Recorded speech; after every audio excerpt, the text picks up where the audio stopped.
Have you ever wondered what your dreams mean? Join us in Dream School at thisjungianlife.com and find out.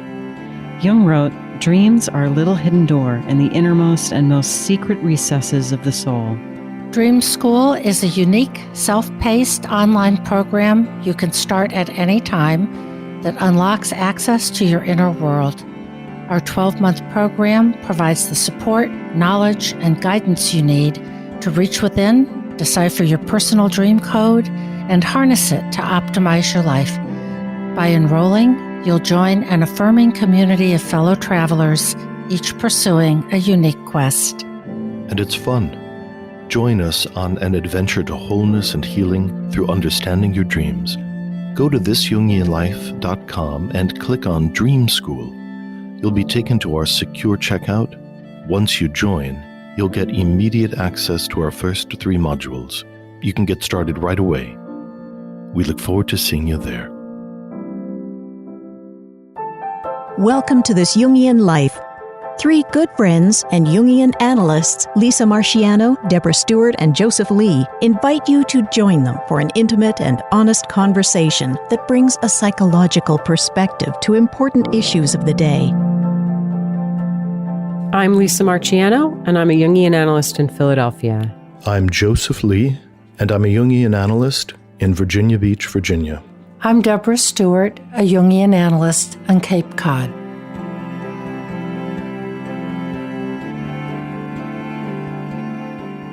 Today on This Jungian Life, we're going to be talking about reality. And we recognize that this is an enormous subject. Mystics, philosophers, social commentators have come up with all kinds of theories and factors that condition our sense of reality, and in a sense, affect how the ego functions. Because the ego is the mediator between the unconscious and the outer world. So part of what we come up against in our own practices, and perhaps in our own self-development as well, is how do we keep one foot in this fantastical, mythic, archetypal world and keep another foot in the day-to-day, very salty realities of this world of name and form, keep the levels separate, and yet still informing each other in a way that continues to layer meaning into our lives. And that's a tall order. Yeah, that's just great, Joseph. I'm glad that you brought up this mixing of the levels that you've mentioned before on the podcast, because I think that's going to be a theme today. You're right. If we don't have contact with the mythic world of the unconscious, then we will not have access to that source of meaning. But we need to be able to know what to put where. There has to be some discernment. And that balance between inner life and the mythic realm that, of course, Jung wrote about and lived and shared so profoundly, and sort of the daily life of going to the grocery store and sweeping the kitchen floor. And Jung did separate those 2 realms of his life. He had his house in Kushnak and his patients, and they entertained and they had dinner at this big dining room table. And then he went to Bowlingen and he hewed the rock and he built the tower. And he took very decided periods of time off from his practice to have his deep personal life. So he did keep the levels separate. Even that time when he was having his profoundly difficult years that he called confrontation with the unconscious, he separated his days into time when he could build houses by Lake Zurich with the rocks and then see his patients. And at times that was a terrible struggle for him, that he recounts, I think it's in Memories, Dreams, and Reflection, that there were days he had to kind of walk back to the house and speak to himself and say, I am Dr. Jung, and I have this client at this time, and I have this many kids, and these are my responsibilities, that he had to, what it sounds like, ritualistically re-invoke the outer world so that he could step back into those roles and not remain saturated with the inner worlds. Yeah. And one of the things that I think is interesting about that image even really is that he did play with these little stones on the shores of Lake Zurich. And then when he went to build Bollingen, he did some of the smithing himself, the rock smithing. And, Bollingen is built of rocks. So there's this, it's just such a potent image, right? That it's kind of his imaginings, his time up in the tower doing these active imaginations are in this very earthy, solid thing, so that you have to have both. One of the ways that we can also just approach reality from a purely Jungian standpoint has to do with his ideas around typology and the functions. Because the reality principle always involves the ego and its ability to navigate sense impressions and make sense of them. So Jung talked about thinking, feeling, sensing, and intuition, and how that plays out in object relations. And object relations are just as it sounds like, that I'm standing over here and I'm perceiving various objects around me, which actually could be inner images or something I can pick up in my hand. And I relate to these things. So the thinking function helps us know what a thing is, helps us name it and link it to other things. That's one level of reality which can function well or poorly, by the way. Feelings give us a sense of the value of reality, the value of the thing that we're perceiving. Sensation is all the facts that are available to the senses. What my eyes tell me, what my nose tells me, what my taste buds tell me. And sensation gives us proof that something is, that it exists, but does not tell us what it is. And then finally, intuition gives us a sense of the reality of where something is going, its possibilities, without necessarily conscious proof. So intuition is the trickiest of the three as to where we're orienting around the stuff we're picking up on. So each person tends to have a dominant and well-developed function. The functions that are poorly developed or undeveloped are the ones that are most influenced by the unconscious. And that means it's the most, what I might say, is contaminated with the fantastical. So I'm an ENFJ, and feeling and intuition are things that I traffic in. And because that's something that I have some conscious relationship to, I'm more likely to find that adaptive, that the information from those lenses allows me to kind of navigate in a way that's reasonably successful. But my sensations and thinking are much more submerged in the unconscious.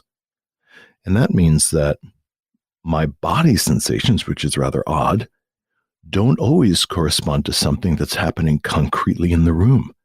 That the unconscious can be influenced by all kinds of very subtle things which I'll experience as body states.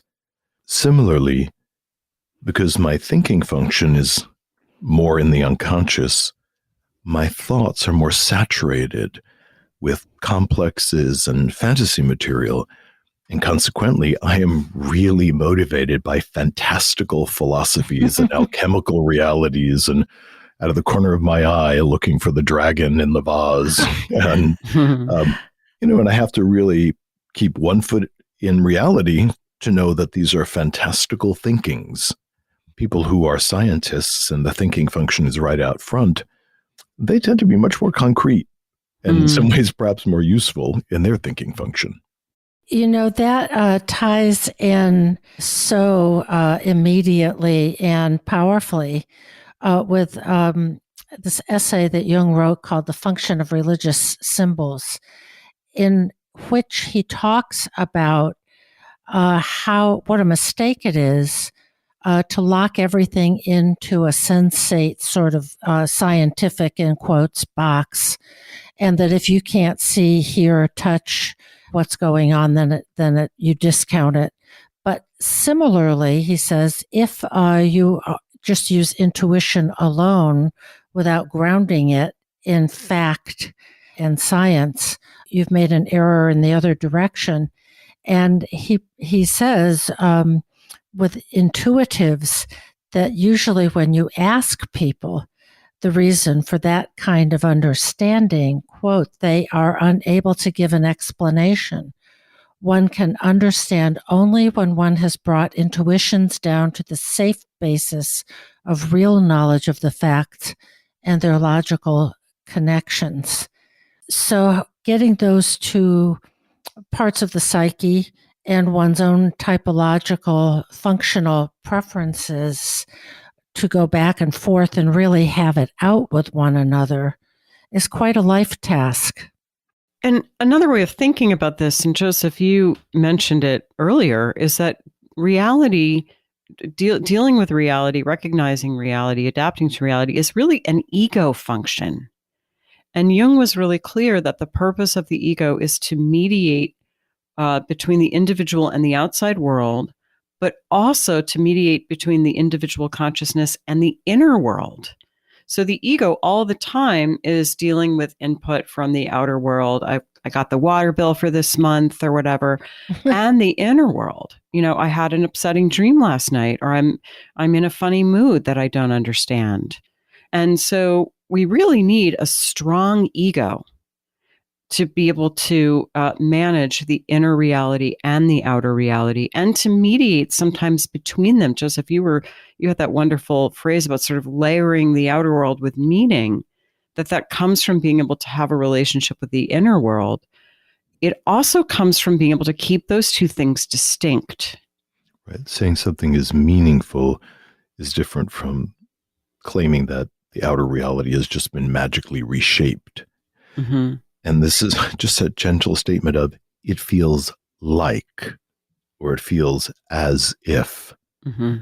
And the as ifness of things allows us the pleasure of using metaphor and similes and other meaning layering things without getting lost, which sometimes in certain, for instance, psychotic states, meaning and reality start weaving together and can put people in such vulnerable circumstances because the objective world has somehow become deeply compromised. So when I've worked with people who were having some kind of psychotic process, one of the themes that I have seen again and again is images of collapsing of boundaries. So for example, many years ago, I worked with someone who was in a bit of a psychotic process, and he came to me and he said, I think the walls between my apartment and my neighbor's apartment are getting thinner.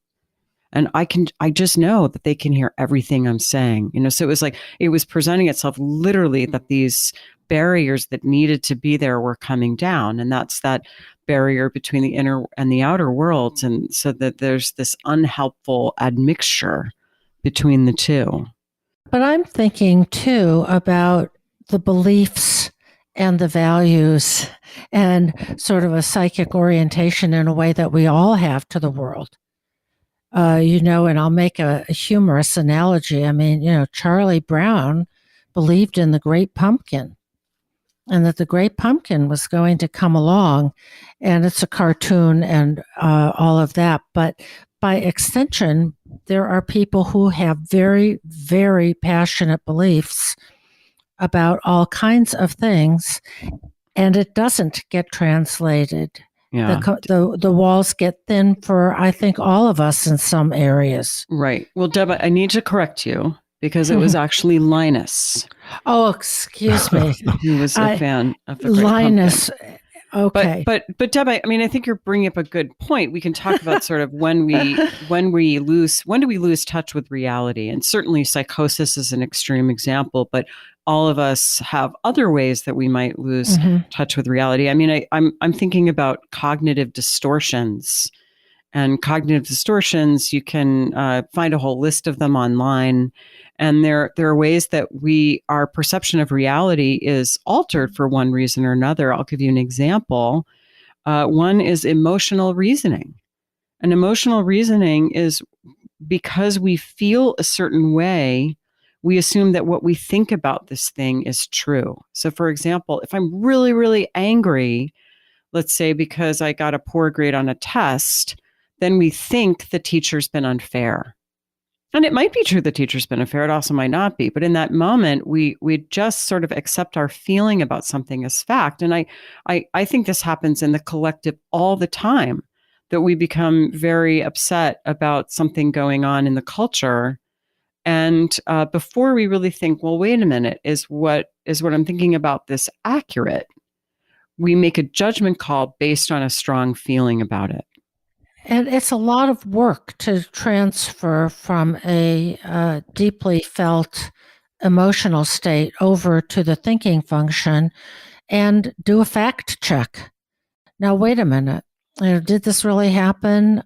And what is the meaning that I have made of this? The bad grade or something that has made me upset, of overcoming emotion, and that also means overcoming or fact checking magical ideas, magical thinking, that if I do this, something else will happen, and confronting our tendency to deny things that we don't like and we don't want. We're really, in this realm of self-confrontation, self-reflection, self-examination. And it's very difficult to do. And this weaves into some other central Jungian ideas, which is the dissociability of the psyche, that we are navigating various levels and valences of intensity. And depending on both our physical bodies and what they can or cannot bear, as well as you'd said, the philosophic or cognitive frames that give us more or less functionality, we move towards an objective position or we move away from it. So if we think about just a complex, a common complex, so somebody has had a real trouble with their father growing up, and so they have a father complex, and they've got this kind of sticky mess of really upsetting memories about dad being unkind or ignoring or being critical, let's just say. And that sticky ball keeps rolling around inside of us. And then all of a sudden, we get hired in a new job. Our boss is maybe an older fellow who's maybe even ex-military, has a bit of kind of bravado and authoritative style about getting things done. And gosh darn it, some of those tones of voice, the little movement of the head when they deliver the speech, or maybe there's just a way that they kind of roll up their collars or their sleeves, and it's just close enough to the images of the negative father complex. And then all of a sudden, this ghost of our own father gets layered over the reality of somebody who's really just your boss.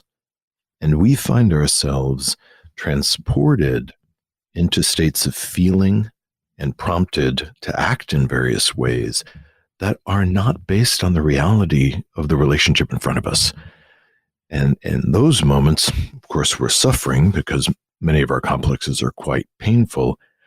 We're also beginning to create a bunch of trouble in our new job because your boss is probably prepared to like you well enough or to hope that this is going to be a good working relationship and get stuff done.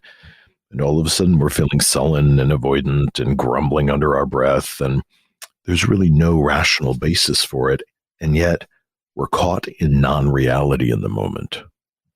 So all of this is like, all these tentacles that have sprouted out from you saying, Lisa, about how our feelings and how easily they can turn into thinking and a belief that this is real.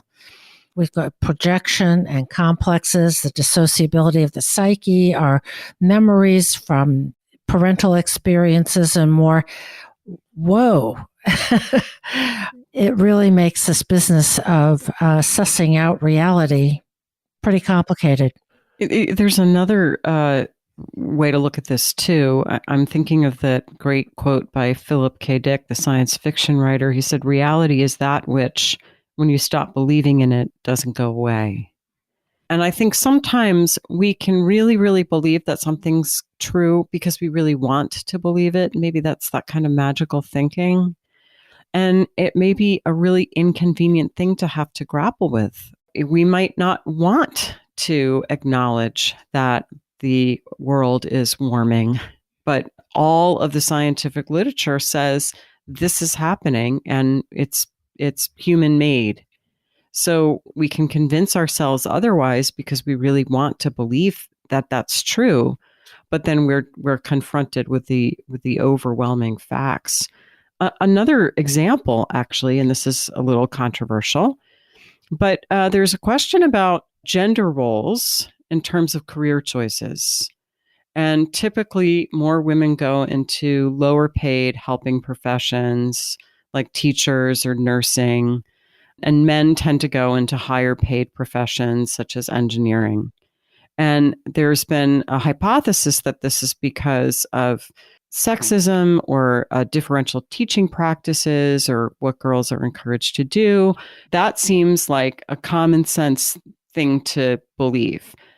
However, it's also true that in countries like Pakistan that are very gender separated and highly sexist, women are more likely to choose to become engineers than in places like Sweden, where there's incredible gender equality. So how do we understand that? I mean, I don't know that there's an answer, but I think for some people, it's hard to explore that there might be something going on besides culture because we don't want to believe that that's true.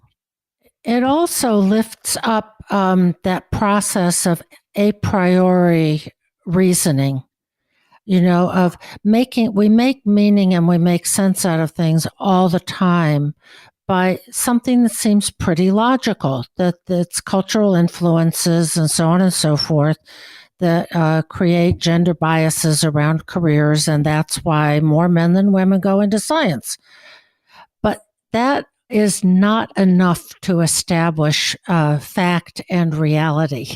And by looking at what you mentioned, Lisa, about how different it is in Pakistan, it is exactly the process of the fact checking, the comparison, that what seems so reasonable in our minds is not necessarily the whole story. And some of our unreasonable beliefs or goals that we feel driven by do have some kind of a meaning, but often we need to adopt a symbolic attitude in order to penetrate the meaning. That many of the things that we feel tortured by or battered as we're driven to move forward towards any number of different things, if we knew what unmet need we are trying to indirectly meet, if we knew something about what memories were haunting us that we were running away from, if we knew what we're afraid to admit because it would cause us pain to have to reformulate our sense of self or the world, then we may be able to digest reality, which is medicinal. We almost always gain functionality when we're perceiving our reality with increasing objectivity. Mm-hmm. And making those differentiations of how one thing is objectively different from another then allows us to be competent. If you're satisfied with sugar and salt being the same thing because they both kind of look the same, then you've lost competency in the world of cooking. And you kind of have to own, well, despite the fact that I think they should be the same thing because they're white, I actually have to add another layer of information so that I can exercise more competence. I would hate to have a birthday cake where the cook had substituted salt for sugar. But I also want to go back, Joseph, to what you just said about that it could be and often is painful to accept certain things. And your example, Lisa, of climate change and global warming. And so accepting reality, dealing with reality, really requires us to feel feelings that we would very much like to avoid most of the time, of the sadness and anxiety and fear and all of those kinds of things. Sometimes what are, quote, reasonable, unquote, thinking processes protect us from. And there are feelings that go along with this. I don't want it to be like that. When we're cutting off from reality in the way that we've been talking about, there's some inflation going on. The ego is stamping its foot and saying, the world is the way I want it to be. And having this medicinal confrontation with reality is part of the process of the relativization of the ego. So part of the greater reality is understanding that the ego is a manifestation of a transpersonal archetype, and that we actually are just part of a much larger system of consciousness and perhaps even volition. I also find myself sweeping down a little bit back to the early psychoanalytic movement, that the talking cure was, and still is in many ways, about facing the reality of something that has happened to us without evasion. And this gave rise to the whole categorization of defense mechanisms. And one is ostensibly defending against reality, against knowing something or accepting something or even remembering something. And these defenses are so ubiquitous that Freud did us all a great favor by characterizing them and discriminating them, so that we might develop what's called an observing ego, an ability to actually watch the way in which we block something from being true. That's a difficult and incredibly important task, the task of developing an observing ego. And I often think of it, especially since it's playoffs in the football season, as the difference between being on the playing field versus up in the skybox. And when it's not a right or wrong, but it's a both and of being down on the playing field and it's raining and it's muddy and vision is somewhat limited, but you're in it 100%, versus being up in the skybox. Two different perspectives. And it's emotional and involving to be down on the playing field versus seeing something from a distance in the skybox. Can we have both? I want to pick up, Joseph, on your point about defenses. And of course, defenses are there to protect us from reality in one way or another, either inner reality or outer reality. And you could think of denial, for example, would be a primitive defense. That we engage in all the time, all of us, by the way. We all have denial about probably many things in our lives. And the truth is that defenses get a bad rap, but they're necessary. We couldn't function if we didn't have defenses. But they can get in the way of adaptation and functioning when they disconnect us too much from reality. So I'm thinking about the fairy tale by Hans Christian Andersen, The Little Match Girl. And the story was that she was desperately poor and she was sent out to sell matches on Christmas Eve, and it was bitter cold. And if she didn't sell the matches, her father would beat her. And so this is a person whose life was very, very hard. And it's really a story of her engaging in fantasy, because she would light the matches for a little bit of warmth, which is such a poignant image, because a single match does not give a lot of warmth.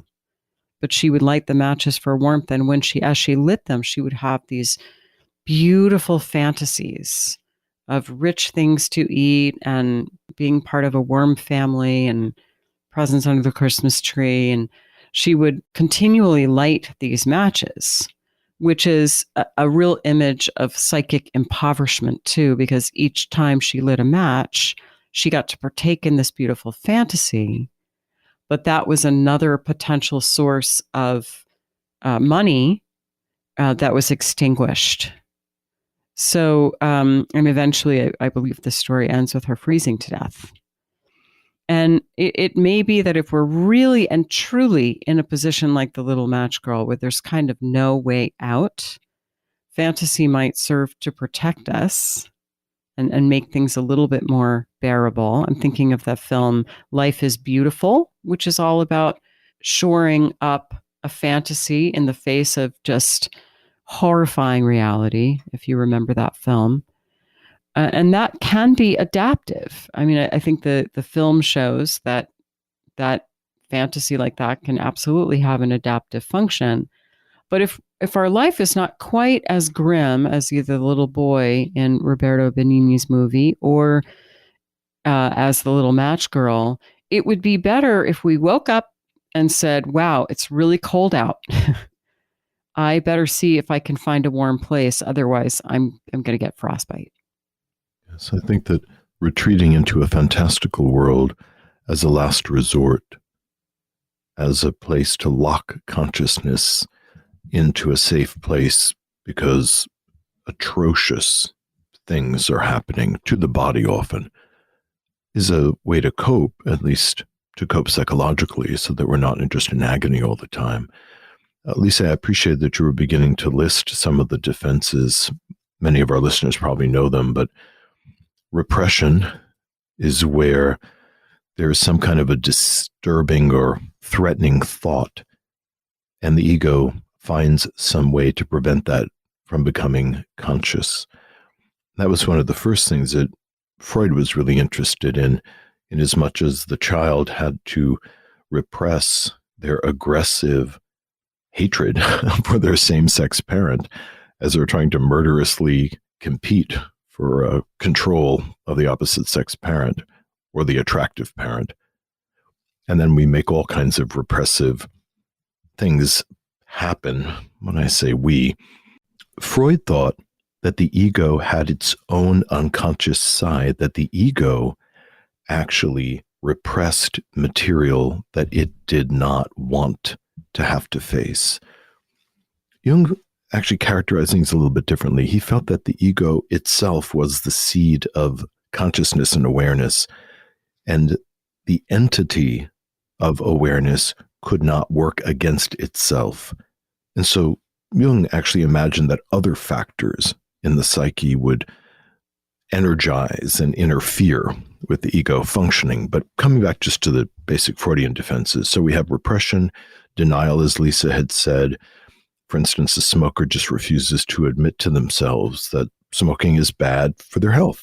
They're just not going to tolerate having that idea in their mind so that they don't have to suffer giving up their cigarettes.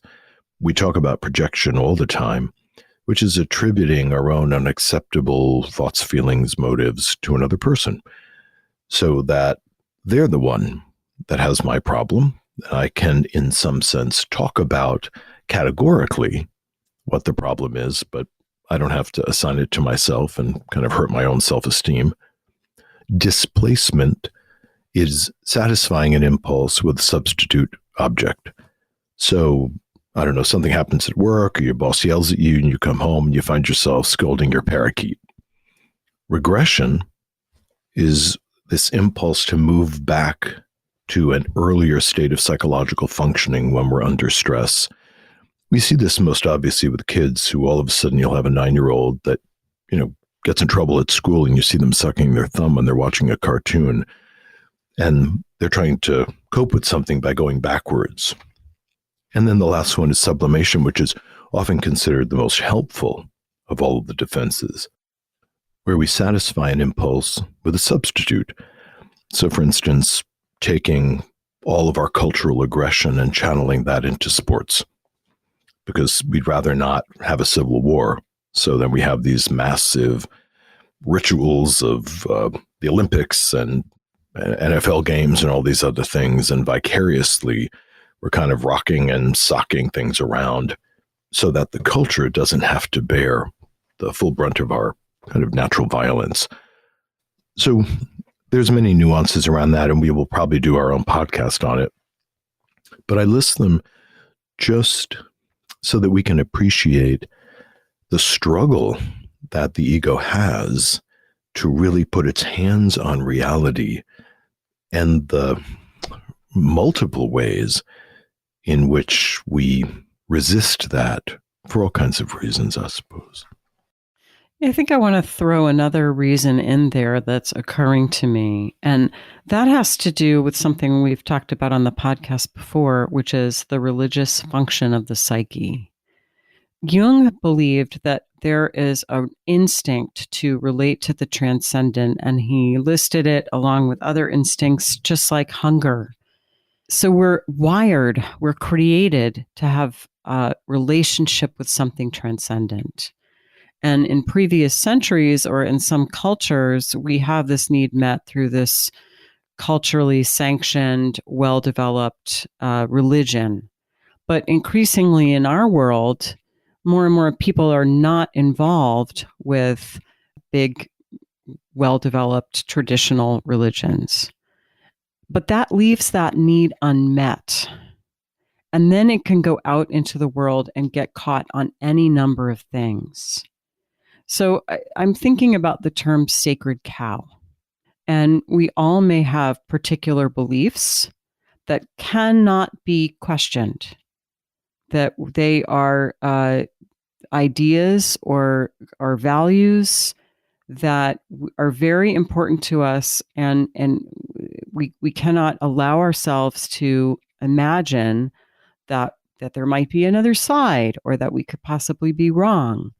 It's been a real phenomenon in the United States in the past number of years, where even family members sometimes will stop speaking because they have different beliefs about a particular issue. And I think if we're in that place where we have such a strong feeling about something, it might be good to ask ourselves, are we projecting a need for relating to some superordinate aspect of reality onto something else? You know, where does this big, big, big feeling come from that we feel like we can't even have a dialogue about something, that someone is actually evil for believing something that we feel is wrong? I mean, absolutely, let's disagree, and some beliefs are better than others, and some policies are better than others. But if we're in this realm where it can't be questioned, then I think we're not necessarily dealing with reality anymore.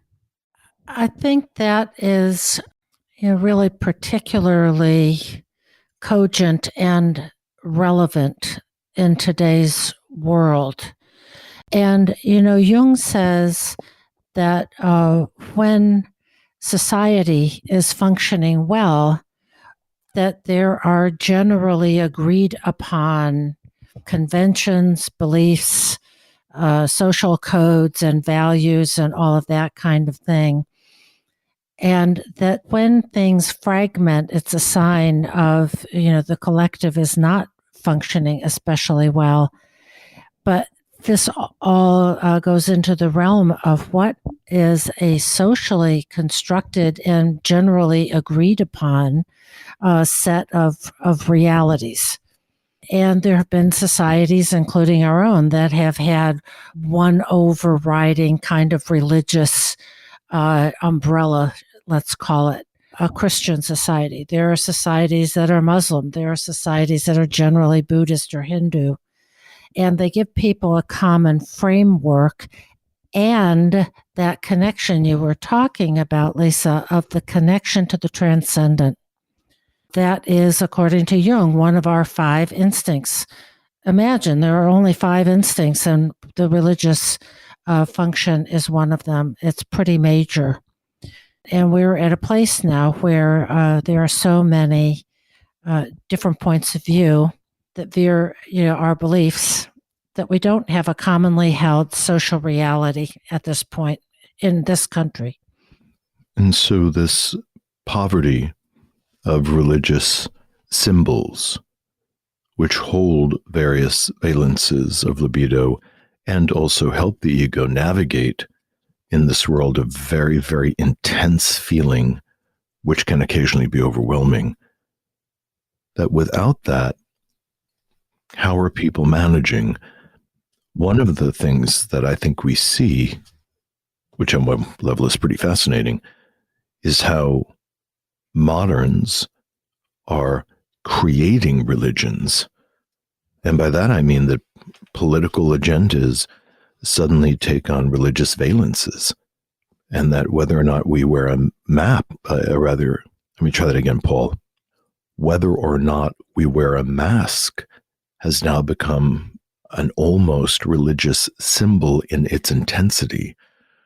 Whether or not we get a vaccine is enormously emotionally charged, and it's gotten to the point where it almost sounds like we're trying to decide who's baptized and who's not. You know, are you baptized by your vaccination, or are you the unbaptized heathens, you know, who don't get their vaccines? And because everything is so heightened with these feelings, and the religious instinct is trying to shove itself into these little cracks in the collective because we're not granting it space in sacred arenas. Or to flip it the other way around, are you the pure and the natural because you are not vaccinated versus the contaminated? How do we determine what the reality there is? You know, my God is better than your God, whether it's about vaccines or a political party or some other social issue. You're exactly right. The political issues have taken on religious valence. And as Lisa was saying, and as Jung predicted, that as we dispose of religious symbolism, which has nothing to do with whether or not religious images are real or not, but we know that they're symbols and they affect consciousness, that as we are abandoning those, the instinct towards religious symbols is not going to be denied. Right. It will find another outlet. It's finding other outlets. It goes somewhere. And in today's world, they've gone to some of the issues that you've mentioned, that we've all mentioned.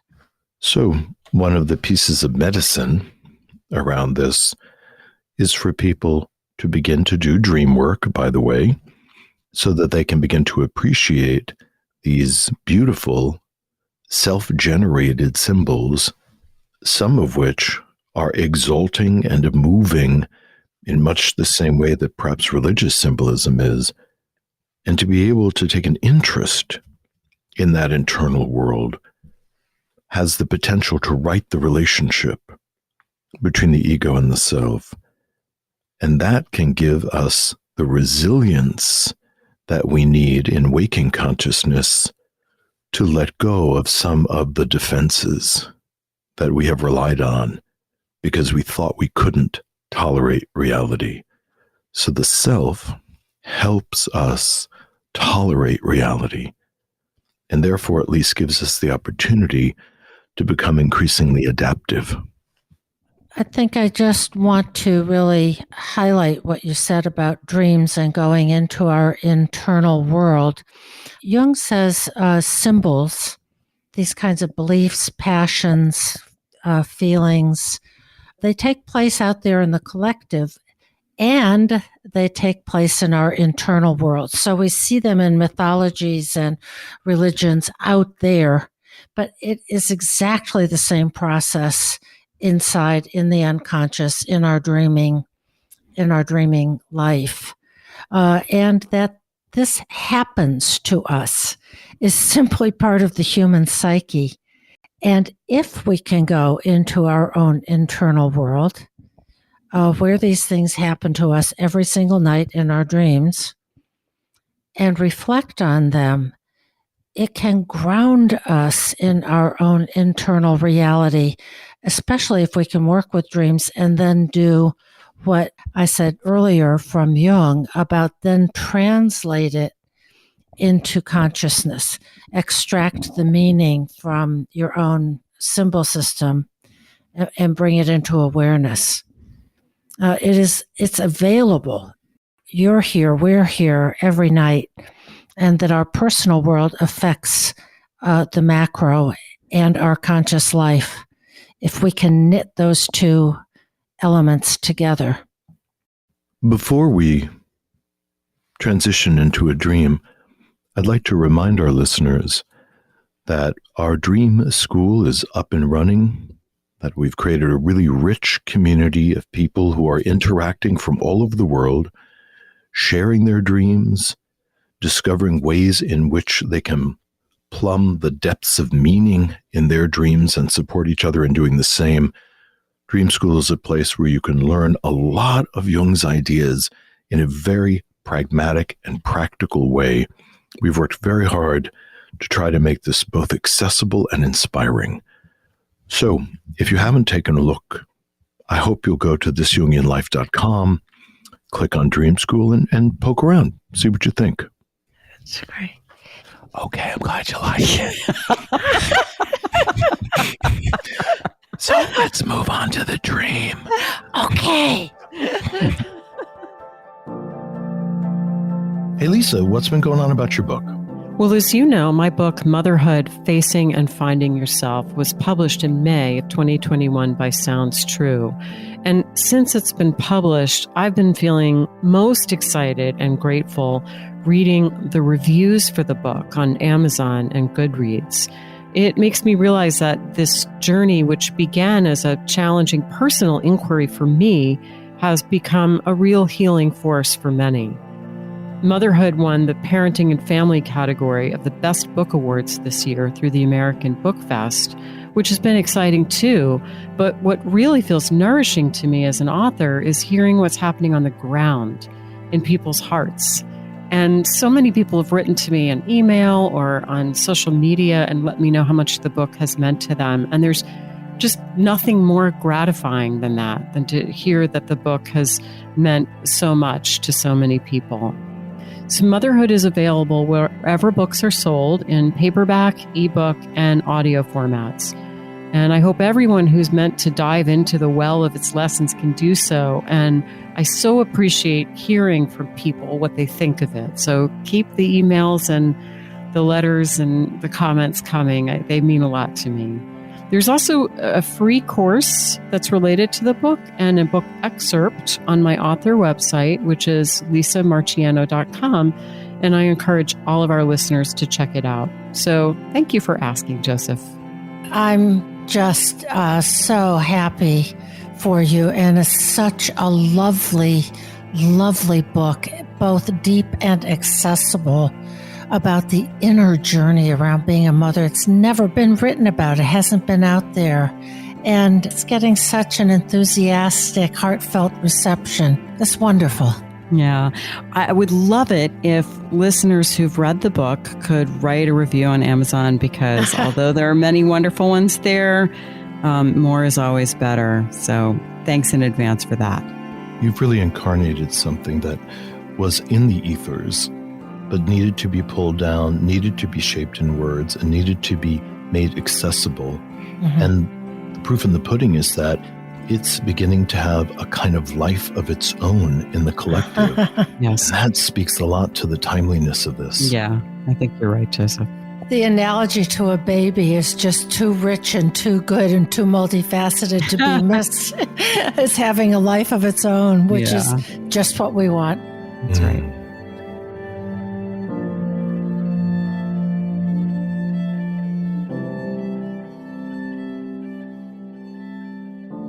So our dreamer is a 57-year-old male who works as a property manager. And here is the dream. I found myself somehow back living in the attic of a property I managed years ago, an old parish house. I was very comfortable with this and glad to be there. A high school sweetheart came to visit unexpectedly, and we fell into our old way of being together rather quickly. We had been very close when young, and in real life we maintained contact for years, though at the time of this dream we had not spoken for a long time. I was excited at the prospect of rekindling our relationship anew as adults, and was a little nervous. She asked where she could smoke a cigarette, and I suggested the roof. It was a warm, inviting night, and although I had quit smoking long decades ago, I felt young again, and accepted her offer of a cigarette. We were on a flat roof with a parapet. She went to sit on the parapet wall and purposefully leaned back, intentionally flinging herself off the roof. There was a dreadful moment of suspended time before I heard her body hit the ground many floors below. Terrified, I started running down the flights of stairs toward ground level. At one of the landings, I encountered the building's plumber, an old man who I had known for years who was working on some old piping. I started to tell him what had just happened, but he already knew, and with incredible calm told me that there was nothing to be done and to just forget about it. This hardly registered as I continued my frantic flight down the stairs, only to discover that the stairwell never ended, or that I was somehow lost, even though this was the only way down. The further I went, lights were burnt out, and the steps, increasingly irregular, forced me to slow down and test each step. He adds this context about the dream. I had this dream shortly after moving to the country after 30 years living in a large urban city. All the people and environs in the dream were accurate depictions of things in my lived life. The only factual discrepancy is that the flat roof was from another building I also managed. He adds, at first the feeling tone was elated and sentimental, but quickly turned to despair, fear, and powerlessness. And he explains, the buildings in the dream were both places that I left feeling rejected and devalued. The sweetheart left me for someone new, breaking my heart decades earlier. The plumber is really someone I know, and we worked on the buildings together for decades. So one of the challenges that I always have approaching a dream like this, where there's a horrifying patia in the middle of it, the unexpected reversal that plunges the protagonist into tumult. And it's hard sometimes to imagine how it could be symbolically medicinal to observe something so horrifying. And yet that's kind of the challenge. If we believe in telos, if we believe in things are fighting their way forward, how do we see this as a forward-moving medicine? So sometimes with dreams, I just have a sort of whole picture. I think it might mean this. And I'm having that with this dream. So I'm gonna put this out there and see what you guys think. I think that the first part of the dream shows a kind of regression. I mean, he's going back to a place that he managed earlier.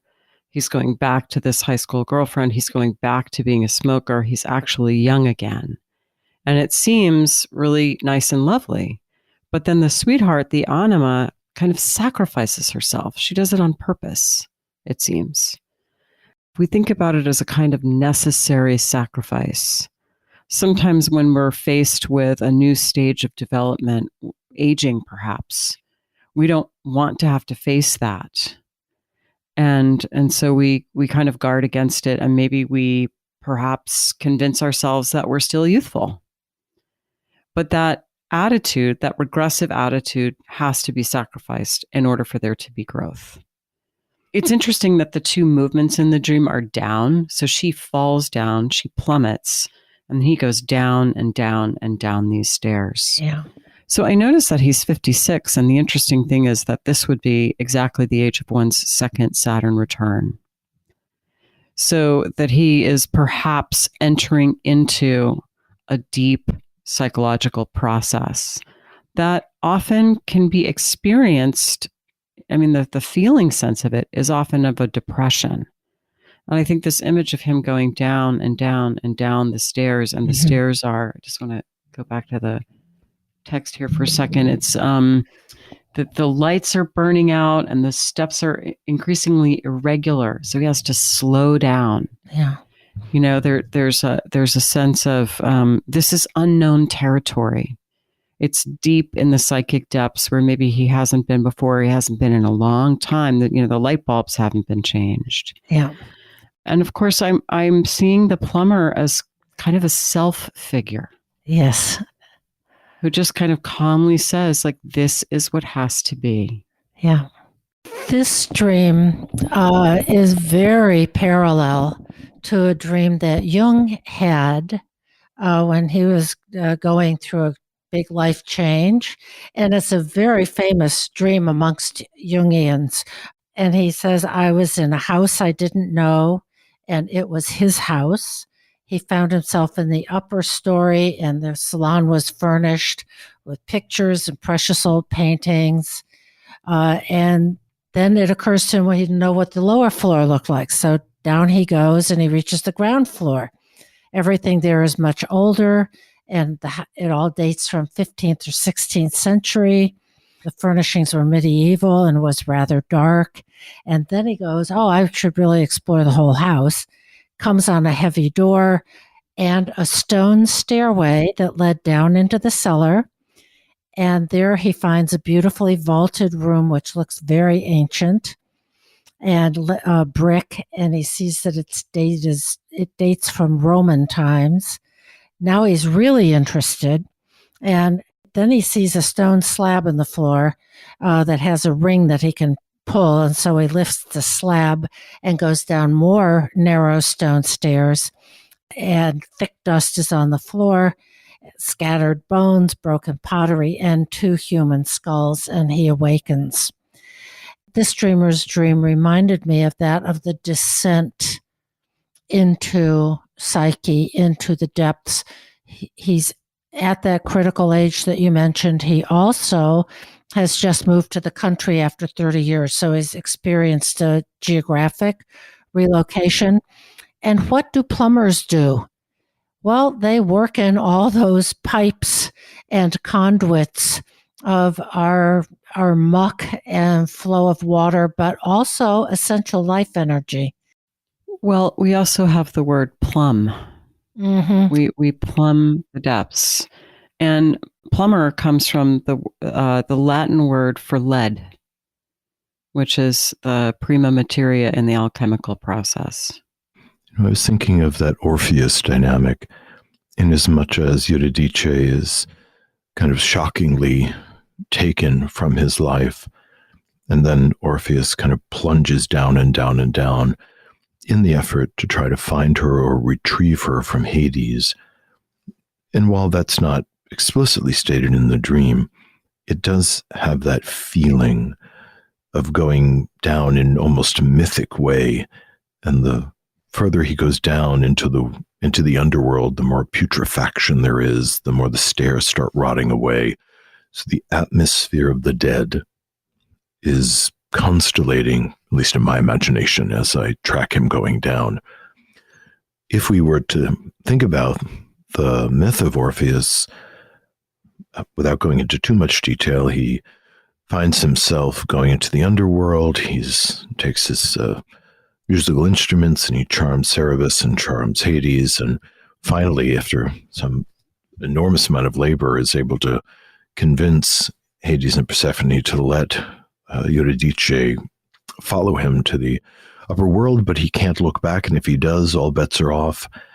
And at the last minute, he's just at the entrance and has not heard a sound as the spirit of Eurydice was following. And in this moment of doubt, he turns only to see her sucked back into the underworld. The lesson, or many lessons we might make of that, is that we can't go back. The time has moved on, and that the sweetheart of this fellow's imagination isn't really there anymore, as people often find out when they fall in love at high school reunions, that there's this incredible nostalgia and youthful memories and vitality, and we get all swept up in it, and we think that dating our high school sweetheart is going to bring us back, and all the vicissitudes of age and everything we've been through to get to 57 really changes everyone. Changes everyone an awful lot, and we really can't go back to how it was.